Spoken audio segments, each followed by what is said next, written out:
welcome to the Pelvic Power Podcast. My name is Penny, and I am the host of this lovely space. I am a pelvic floor yoga teacher who teaches people with pelvic pain how to use movement, breathwork, and body awareness to ease and manage their pain while living a pleasurable life. In this space, we'll be talking about all things taboo because we love it, and how to support your lovely pelvis and your lovely self on this journey that you are on. I am very happy that you are here, and I hope that you enjoy this episode.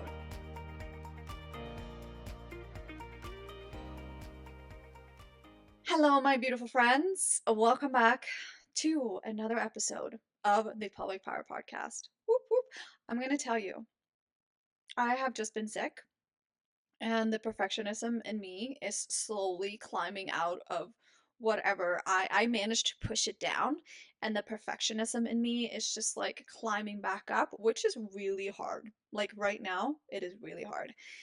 So me recording this episode, I feel very vulnerable. I feel uncomfortable, but I like to keep it real with you. And I like the fact that I'm video recording it because it feels more authentic to me, but also those little ghosts up in there. I'm also on my period right now, so that doesn't really help. But they are there. They're definitely there. But welcome back to another episode of the Pelvic Power Podcast. I'm going to tell you a story. So I got a message from my best friend's husband a couple weeks ago, and he said, "Do you say, can I get a whoop whoop on your podcast?" And I was like, "Wait, you listen to my podcast?" I didn't think that you would. He's like, "No, the girls are having dinner." So I have goddaughters. They're 4, and sometimes when they're missing me, they like to watch my reels or they listen to my podcast, apparently. Maybe they're watching me on YouTube. If you are, hi! Hi! Oh, I'm so silly right now. But welcome back. I am very happy that you are here. I got a new microphone. If you are not watching me right now on YouTube, this microphone is, can you guess the color? You would say pink or purple. It's a pink microphone, and I love this microphone. As you know by now, nothing is coming in to my space if it's not pink, purple, sparkly, mushrooms. I don't know why mushrooms, or it brings me joy. And this microphone, this pink microphone, is everything, and I love it. It's so nice. It makes me so excited, even more excited to record. So, welcome back. Today, I'm going to take you down on a journey. It's a journey of embracing this specific healing ritual because there are nuggets within this ritual that I'm about to talk about today. This episode was born out of living with Lichen Sclerosus. If you don't live with Lichen Sclerosus, you do want to stick around because there are golden nuggets in here. And I feel like we live in a society where we need to get as much done as possible. We need to hustle, hustle. We tend to brag about the fact that we work too much or we don't sleep enough, and I just find it a little bit boring. I'm impressed when you come and tell me that, oh, I took 9 hours for myself last night and had the best sleep, or I spent 3 hours reading my favorite book. Then I'm impressed. You taking time to slow down, and we are slowing down today, baby. Yes. If you live with lichen sclerosus, you probably know by now that soaking before applying your steroid will help with absorption of the steroid. If you didn't know, this is your sign to start doing that. And if you live with lichen sclerosus, I see 2 scenarios in front of me. One, you have a shower. After the shower, you turn on the tap and you pour yourself a little puddle of water, and you're sitting there, still wet from the shower. You're sitting there looking all, I want to say like donkey. Not donkey. What's his name? Eeyore. Is he a donkey? He is a donkey. I just watched Shrek too. So. But that's what I picture. So you're sitting there because this is what I tend to do. So you're sitting there just waiting. You're still soaked. You're a little bit shivery because it's cold. Or scenario number 2. It's late at night and you're like, oh, I have to put on my steroid ointment. Oh, I need to soak before that. Oh my God, this is so annoying. And then you pour yourself, again, a little puddle and you keep your sweater on If you can recognize yourself in this, please let me know because I would love to know. I think it's hilarious. You're sitting there still with a sweater on because you don't want to be cold, but the you don't have the right, you're not in the right mind to pour yourself a bath. Also because we tend to live in a society where we don't take that time for ourselves to actually slow down so that we can experience a bit more healing. Because slowing down is also healing, right? So those are the two scenarios that I see in front of me. Since I moved into my new space, I tried to let go of these two scenarios because I found that the stress from putting on the application itself. Well, first of all, you're living with lichen sclerosus, and some days it absolutely fucking sucks, and you're not feeling it. You're feeling low. You do not. You just it creates this weird relationship with your steroid application because you have to pull yourself a little soak and then you're sitting in said soak and you are just sitting there like a sad little person and you're probably doom scrolling on your phone and then yeah it doesn't feel very expansive. Very yogic of me to say that, but it doesn't feel very expansive.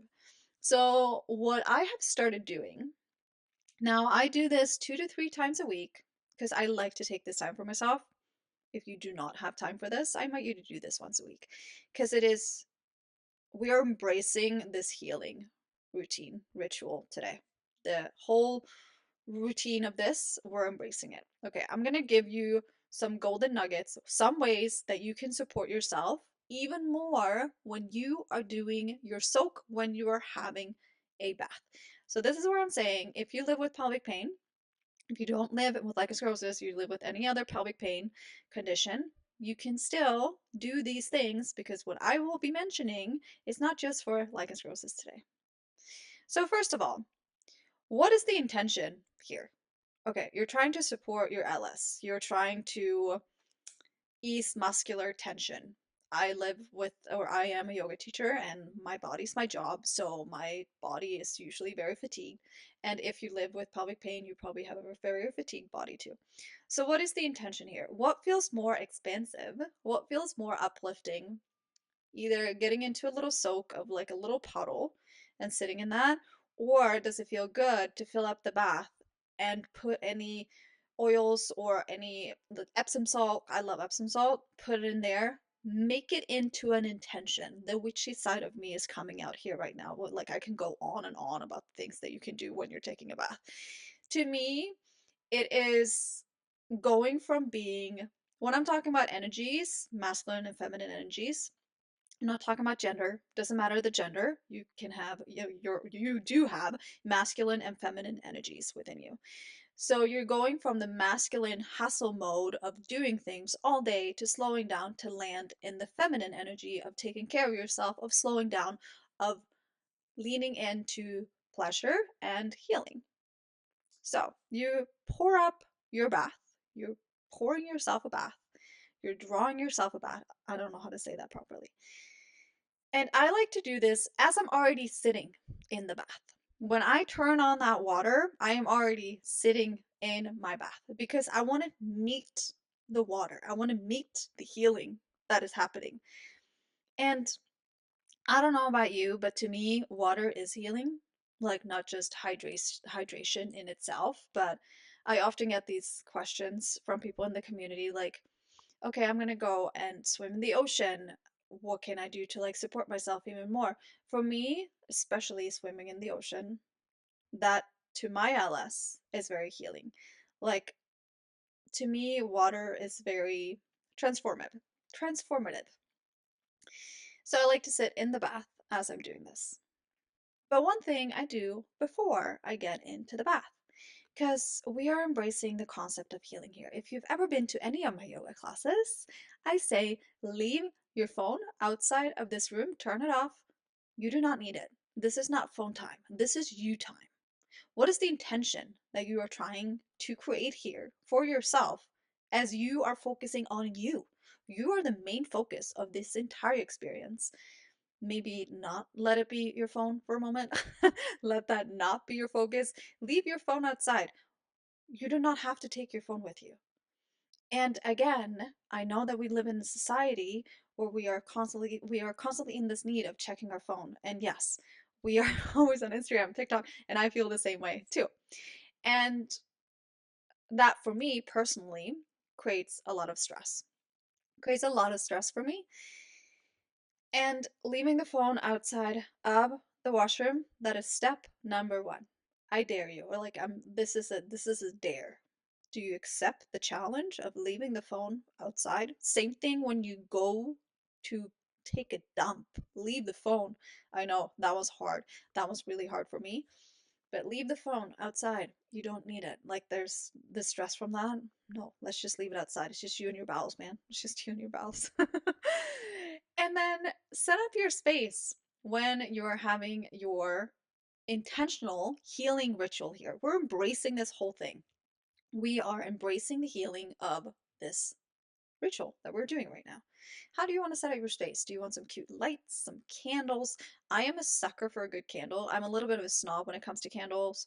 I spent a lot of money on candles and I like the good quality candles. Like I will not go to Bath and Body Works or whatever and get a candle because that is not good for my health. I will spend a lot of money on candles because I love candles. So I set up my space. I make it into a romantic freaking evening for myself. Okay. I am the main event in this evening. And I deserve all of this attention, intention, all of this attention. And it's just me. I'm going to focus on me. That's all that matters. You can bring in a snack if you want to. Okay. You can bring some blueberries, some strawberries, and just make it into a whole thing. Then while you're in the bath, you might be thinking to yourself, okay, what am I going to do here? This is where the magic happens to me. So, if you are on this healing journey that I know that you are on, because we are all here right now in this space, you wouldn't be here if you weren't gung ho for this healing journey. Bring in a book. That could be any book that you want. I have like a set way when I'm reading my books or when I'm hanging out in my bath. When the water's pouring, I'm reading something about self development. That could be reading about the masculine and feminine energies, or reading about manifestation, or how the mind matters and how it impacts the body, because I find that to be very interesting. However, as the bath is full, I'm leaning into my smuttiness. I am going for my smutty books because I love those books. And this is a whole other topic, but I feel like the juiciness, and I've had this conversation with other people that do not have LS, but I can only speak from an LS perspective. The juices, the juiciness, the juices are juices. You know what I'm talking about. I feel like they are healing to us. Like I honestly feel like when I'm horny, I am just healing my LS. Yes, you heard it here first. I am just gonna say it. I might be weird. I'm fine with that because we already know that I'm weird. But I feel like that's really healing. And again, I've had this conversation with other people that live with other pelvic pain conditions, and they're like, yeah, I feel that way too, and there might be something to it. So I invite you to explore. So I bring in my smut because, yeah, we're in it now. We're in it now. Reading the book, you can also bring in a journal. Journal on what you want to accomplish, how you want to feel, what is your intention with this bath, how do you want to feel when you step out of this bath. This is coming from all of the self-development books that I read, because every moment is a new moment. And how do you want to feel the next moment? How do you want to feel when you step into your new timeline after your bath? And if you are vibing with me right now, God knows that I love you so much for being here. But how do you want to feel that next moment? That's also one thing that I often say in my classes. How do you want to feel when you're leaving this class? What are you letting go of? What are you releasing? What are you calling in? Where are you putting your attention? Where are you putting your focus? That's something that you can journal on. And I love to do that, definitely. Also in the bath, make this into a place of hydration. You're already in water. Can you bring a cup of water with you and hydrate? I have all of these little tricks of ways where I tend to focus on drinking more water. Like when I'm getting into the car, I drink more water because it's just a reminder to myself. We often tend to not hydrate, and I feel like hydration is so important for your overall well-being, your entire body. But looking at it from a pelvic health perspective, your bowels, your bladder, and your fascia, they all like to stay hydrated. So how can you support your body through hydration? Hmm. You can make it into a fun drink too. You can bring in, a water with raspberries, berries, cucumber, lemon, whatever you want to. Make it into something fun. You're having a romantic night here for yourself. How can you make it even more pleasurable? Okay, now we're getting into the good stuff here. You're like, okay, I don't like to read. I don't want to read in the bath. I don't want to journal. It feels too heavy for me right now. Okay, start to massage your body. Massage your body. Massage your inner thighs.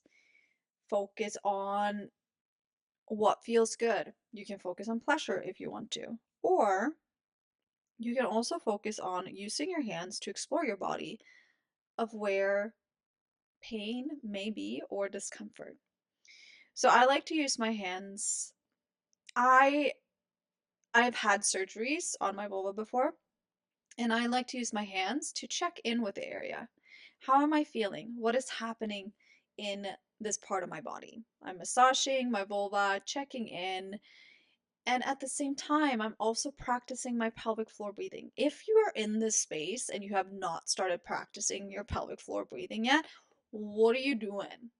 What are you doing? The power of your breath when it comes to your overall well being, emotionally, energetically, physically. But I'm talking specifically physically right now. You live with pelvic floor dysfunction. Your pelvic floor is holding on to tension. You want to live with less pain, right? Step number one, start to focus on your breathing. Notice your breath. Can you work on your breath? Like, I can't I can't tell you how important this is. Like, your breath is so important when it comes to your pelvic health. It's so important. So as you're lying there in your breath, or in your breath, you're lying in your breath, but you're also lying in your bath.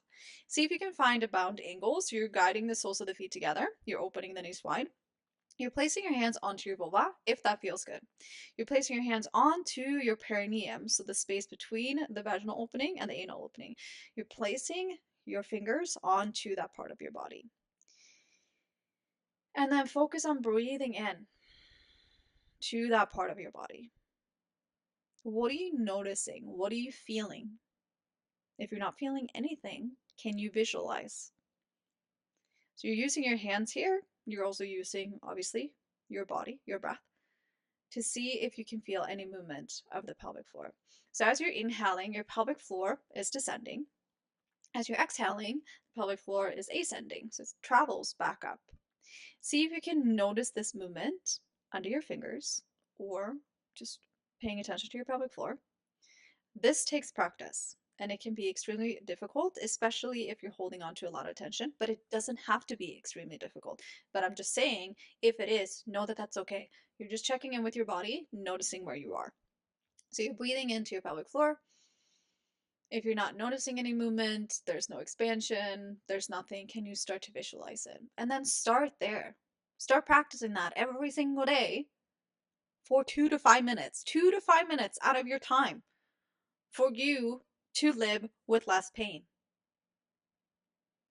Sometimes I feel like we forget the power. Welcome to the Pelvic Power Podcast. Sometimes I forget, I think that we forget the power that we actually have, the power that is within us, the power of your breath that you can control, that you can focus on, so that you can support your pelvis, so that you can support yourself. So start to focus on that. And if you actually want to start doing it every day, also do it first thing in the morning, because then you haven't gone through the stressors of the day. Start to practice your pelvic floor breathing in the morning, 2 to 5 minutes, and see how your relationship to your pelvic floor, to your pelvis may change. And also notice how the movement of the pelvic floor may change, how your pain may change. It's so interesting once you start to dive into your breath and see what you can learn about your body. And we already touched on one pose that you can do in the bath. So your bound angle, massaging your inner thighs, and just notice, poke around. Where is there tension? How does it feel? How does it feel to touch this part of your body? And I want to say that with your vulva as well, touching your vulva, feeling into the space, noticing where's their pain, where's the discomfort. I feel like in today's society, people either look at touching your vulva as taboo or as something sexual. It doesn't have to be either.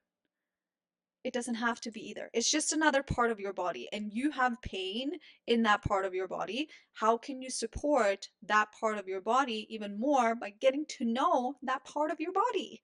Huh? It's so important. So it doesn't have to be sexual. You're just checking in with yourself. It doesn't have to be anything sexual at all. And just using your hands, check in with your vulva, check in with your inner thighs. How are they feeling? What is happening? Where am I holding on to pain? Where am I holding on to tension? A second pose that you can do is legs up the wall in the bath. It was actually my osteopath that brought this to my attention of doing it in the bath. I haven't even thought of that. But you're scooching your bum closer to a wall and you're walking your feet up the wall. So you're lying down. If you want to, you can place a bath pillow under your head, but I tend to just float because my bathtub isn't that deep. But I tend to just float around there. And have the legs up the wall. This will take some pressure off of your lovely pelvic floor, and also here you can breathe. You can focus on your pelvic floor breathing. I wonder how many times I can plug that into this episode today. Another breathwork practice that you can do, equal ratio breathing. You're inhaling in through the nose for 4, holding for 4, exhaling out through the nose for 4, and holding for 4. And as you're sitting there in the bath, you're sitting there. This you can do even when you are not doing this whole embrace the ritual that we're doing right now. You don't have time. Let's say you don't have time, but you know that you have to soak. Instead of you sitting there scrolling on your phone, can you focus on your equal ratio breathing? Inviting in more of a, yeah, just a connection with yourself. You can even time yourself. Okay, I have to sit here for 5 to 10 minutes. How many rounds of equal ratio breathing is that? And then let that be your timer as you are sitting in the bath. And as you're sitting there, notice if you're sucking in your belly. Can you let your belly be? Let your beautiful belly be. Let your beautiful belly breathe. So you're breathing into it and holding, breathing out and holding. So you're inviting in that intention without making it into a whole bath evening ritual. Doesn't have to be. If you don't have time, what kind of nuggets can you take from this and make it into your own so that you are inviting in even more healing? Because you need to do it. You might as well do it in a way that is even more supportive to you. I'm just saying. Then after your bath, this is obviously completely optional, but masturbate. I said it. After you have done your healing bath, before you're putting on your steroid, and I would love to hear from you if you choose to do this before you put on your steroid, if you've ever done it before putting on your steroid, how does it impact your steroid? Like, how does it impact your pain? So if you're masturbating before you put on the steroid, you're putting it on, how does it feel in the morning compared to any other day when you're putting on your steroid and you're not masturbating before that? We're coming back to those lovely juices again, how healing they may be. But masturbating doesn't have to end in an orgasm. Just want to put it out there. It doesn't have to be seen as masturbating if you don't want to. Again, it can be using your hands, touching that part of your body, feeling into that part of your body, but also bringing blood flow to that part of your body. You're massaging that part of your body, bringing blood flow, very healing. And we also know how good orgasms are for us overall well being, health, mentally, emotionally, energetically. Have you not seen that episode in Sex and the City with Samantha and I think it's Charlotte. She's just like, you're glowing today. And she's like, yeah, I was masturbating for 2 hours. And that's what I think of. Okay. That's what we're embracing. That's what we're embracing here. And then you can put on your steroid application after that, a steroid ointment after that. This was the episode for today. The episode of golden nuggets of this healing journey, this healing ritual. I hope that you gain some insight and that you have some ideas on how you can support your body even more. If anything, Start to practice your pelvic floor breathing tomorrow. Tomorrow. First thing you wake up in the morning, 2 to 5 minutes. Practice your pelvic floor breathing.